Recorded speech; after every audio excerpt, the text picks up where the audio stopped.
you remember how the pandemic all started? It was a most unusual situation where we all had to adapt very quickly.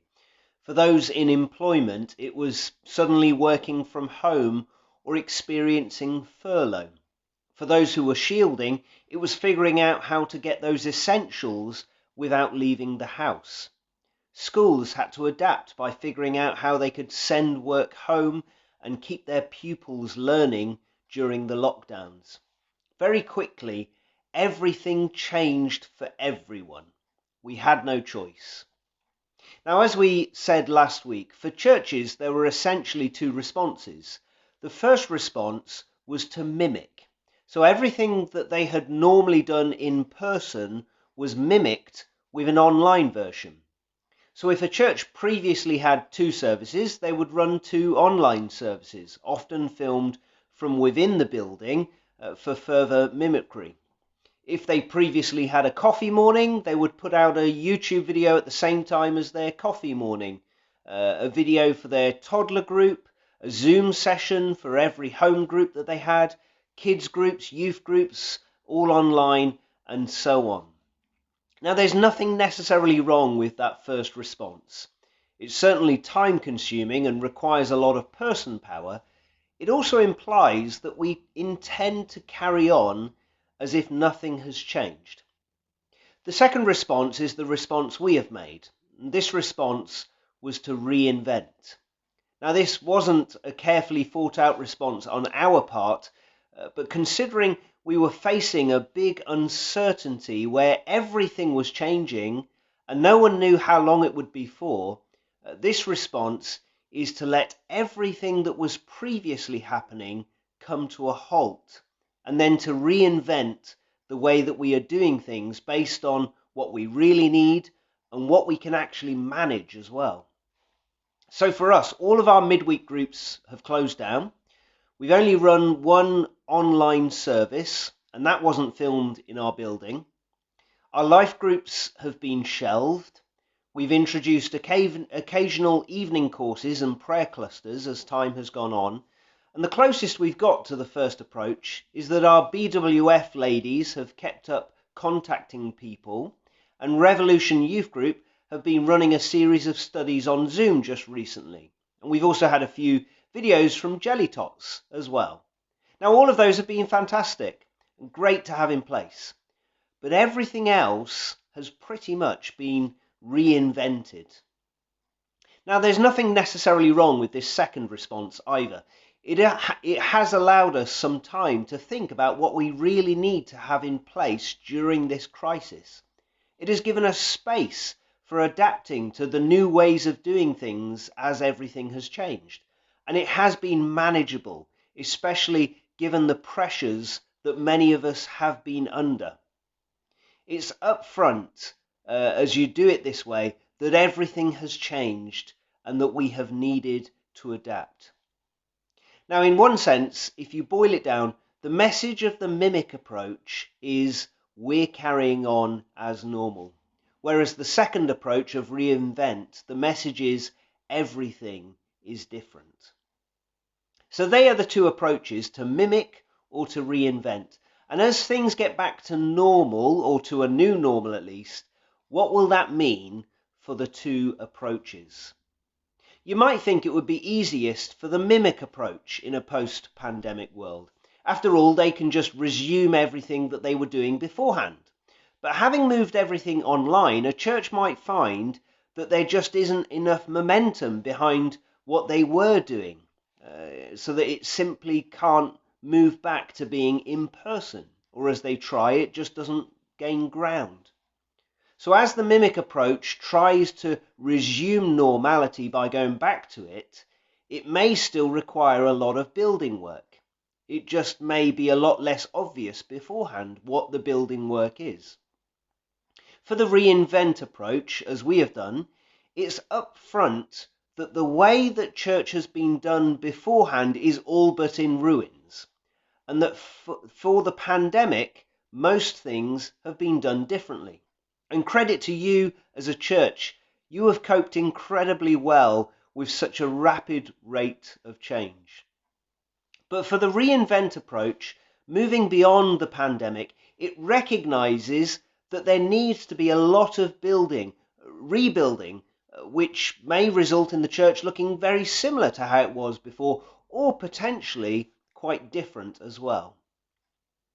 There's a parallel again with this part of Israel's history. When they rebuilt the temple after exile, actually a lot of people were sad because it wasn't the same as it was before. It was different because they were inhabiting a different world.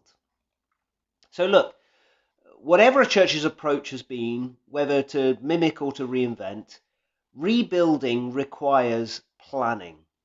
Perhaps more so for churches that have had to reinvent. How then will we rebuild? Well, last week we saw we rebuild with prayer, but this week we rebuild with planning, as we'll now see from Nehemiah. Let me quickly dip into the story and then explain what's going on here, and then we'll have a think about our own situation moving forward. So Nehemiah was praying for over 100 days, that prayer of the previous chapter that said, give me success today with the king. 100 days, he said, today give me success. And then finally the king asks him why he looks so sad. And he makes the most of that opportunity. He offers a quick prayer to God, and then he sets out his requests. Request 1 is to be sent to Jerusalem to rebuild.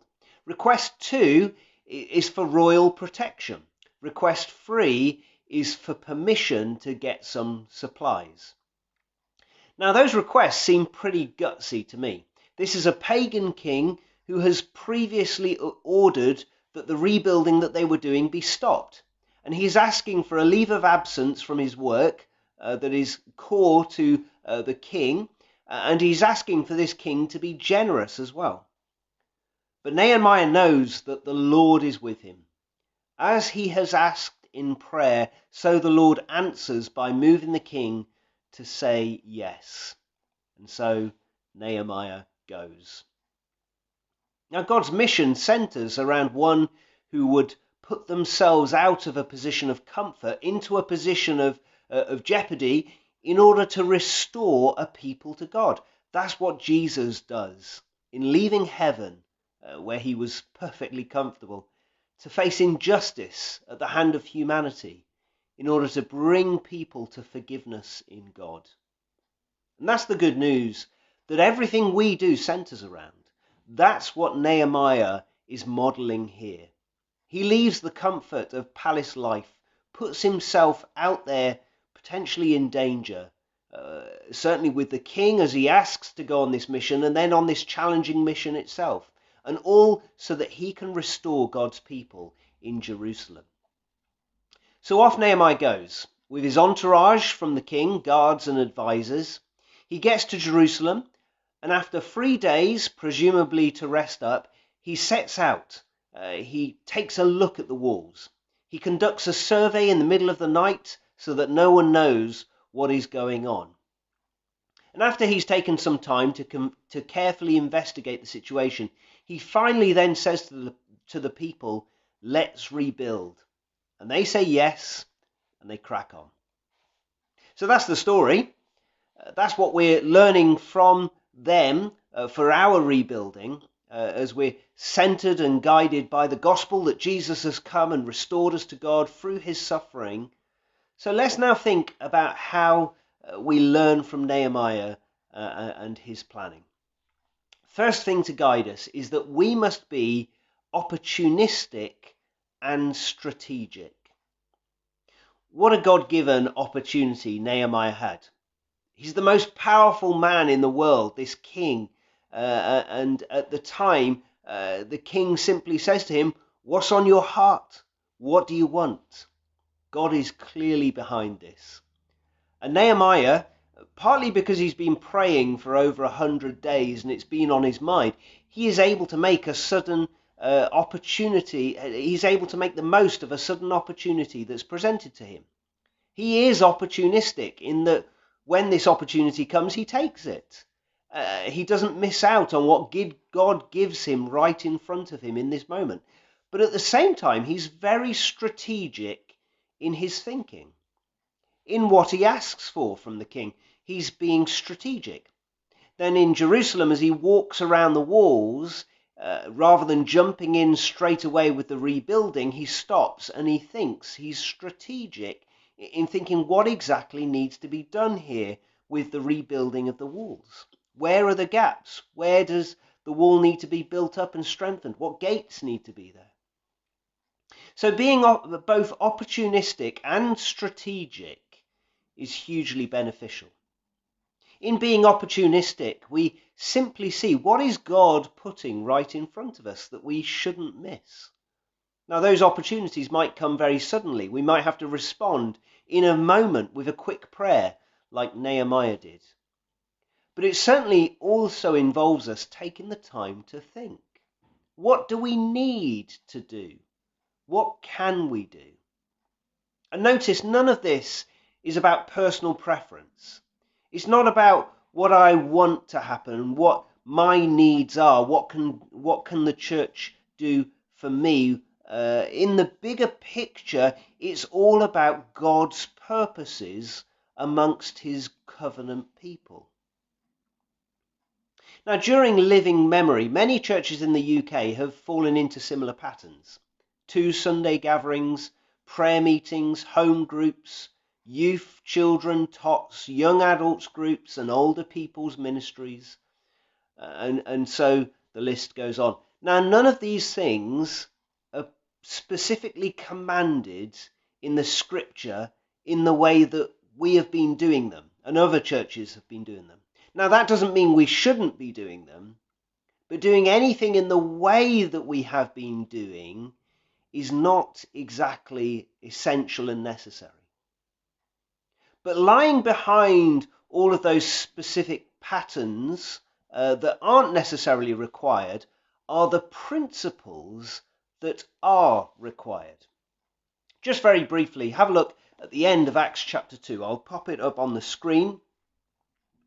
They devoted themselves to the apostles' teaching and to the fellowship, to the breaking of bread and to prayer. Everyone was filled with awe at the many wonders and signs performed by the apostles. All the believers were together and had everything in common. They sold property and possessions to give to anyone who had need. Every day they continued to meet together in the temple courts. They broke bread in their homes and ate together with glad and sincere hearts, praising God and enjoying the favour of all the people. And the Lord added to their number daily those who were being saved. So there in what the early church was doing, we see there the essentials. The essentials are teaching, communion, bread and wine, and prayer. It's to recognise that God is powerfully at work amongst us. It's to care for each other in very practical ways and to meet together regularly, both as a whole gathering and in smaller groups, and to worship. And as churches do those things, so people become Christians, which makes connecting with unbelievers essential as well. Now, exactly how we do those things, well, that's where we are to be opportunistic and strategic. What opportunities are there to do these things? How is it best for us to do these things? Perhaps even in different ways than we have done them from before. Well, the second thing for us to learn from is to see scrutiny and urgency in the way that we plan and rebuild. Scrutiny and urgency. For Nehemiah, he waited 100 days in prayer before the king finally asked him about what was on his heart. As he was praying, those things were on his mind. He was thinking them through. Then he gets to Jerusalem and waits 3 days to rest, probably. Then he spends some time checking the walls out. You could well ask, shouldn't he just get on with the job that he's to do?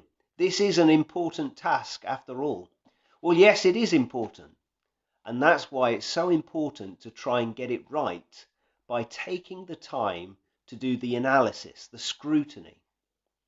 So it was the careful scrutiny work that was slow, that was praying and thinking, planning, strategizing. But then notice what happens right at the end of the part that we read in verse 17. So Nehemiah says, let's build. And then the people say, let's build. And they get on with it. The urgency side of this means that once they're ready to get going again, they crack on and they do it with some pace. You know, when we were first hit with the various restrictions last March, I genuinely thought it would be a couple of months or so of stopping, and then perhaps in May all of the restrictions would suddenly be removed and we'd be straight back to how we were before. So one Sunday we'd be still under lockdown, doing the filming and online worship as we have been doing. The next week we'd be told that we could get back to it, and then that Sunday would be the one Sunday when we're all back in the building. There's no distancing, so everyone's hugging. There's no restrictions, so we're all singing. We're taking communion. And then the Monday would be Monday fellowship, then tots on the Tuesday, life groups back to normal, and so the week would be as it was before. I thought that would happen after a couple of months, a sudden back to normality. How wrong I was. Now, the reason I mention that is because the way that we're approaching a post-pandemic world, even with the vaccine rollout, it's a very gradual thing. It's not a sudden thing. That means that we have the time to take it slow in making careful decisions before restarting anything. We have the time for the scrutiny. It may be that we decide to start up everything as it was before, and we may start with one group and then another and see how they go. Or it may be that we have the opportunity to step back and think, and it gives us time to see that maybe something wasn't working, or maybe something would no longer work in this very different context in which we find ourselves. So there's this slow and fast approach. We go slow in scrutiny as we think our strategies through and as we plan. But then once we have made our decisions and we're ready to go, the pace picks up. We go fast. Our lives are too short, and the consequences of our lives too permanent, eternal even, to dilly-dally. Once we're ready, then in urgency we crack on. Finally, our approach, as we learn from them, should be directive and collaborative. Now, Nehemiah is a great example of leadership. He really takes the lead on things, but he's not doing it to be self-serving.